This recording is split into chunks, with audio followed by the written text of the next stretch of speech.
आंदेकर कुटुंब आता जेलमधून निवडणूक लढवणार अशी चर्चा रंगू लागली आहे। पुणे पालिका निवडणुकीसाठी आता आंदेकर कुटुंबीय इच्छुक आहेत। आंदेकर कुटुंब पोलीस संरक्षणात उमेदवारी अर्ज भरणार असल्याची माहिती लक्ष्मी, सोनाली आणि सूर्यकांत आंदेकर अर्ज भरणार आहेत। उमेदवारी अर्ज भरण्यास न्यायालयाकडून आता परवानगी मिळाल्यानंतर अर्ज भरला जाणार आहे। पुणे पालिका निवडणुकीसाठी आंदेकर कुटुंबीय इच्छुक आहेत।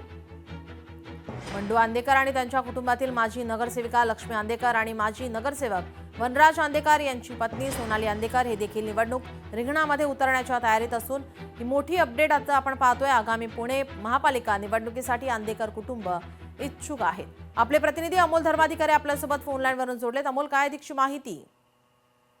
खरं तर हे संपूर्ण आंदेकर कुटुंब आयुष सोमकर त्या प्रकरणामध्ये कारागृहामध्ये आहे, पण कारागृहामधून ते आता निवडणूक लढवणार अशी माहिती आहे। न्यायालयाने सुद्धा त्यांना त्याची परवानगी दिलेली आहे आणि महत्वाचं म्हणजे आज बंडू आंदेकर, लक्ष्मी आंदेकर आणि सोनाली आंदेकर हे उमेदवारी अर्ज भरणार आहेत। पोलिसांच्या बंदोबस्तामध्ये त्यांना उमेदवारी अर्ज भरण्याची मुभा देण्यात आलेली आहे। बंडू आंदेकर हा धुळ्याच्या कारागृहामध्ये आहे, आता त्याला इथं पुण्यात आणण्यात येणार आहे आणि त्यानंतर हा उमेदवारी अर्ज भरला जाईल। पण अतिशय रंगत आहे ते आपल्याला या पुणे महानगरपालिकेच्या निवडणुकीमध्ये पाहायला मिळणार की पहिल्यांदाच कारागृहामध्ये असून सुद्धा 3 जण आहेत ते नगरसेवक पदाच्या निवडणुकीसाठी लढणार आहेत। मात्र आता ते कोणत्या पक्षातून लढतील किंवा अपक्ष लढतात का हे सुद्धा पाहणं महत्वाचं आहे।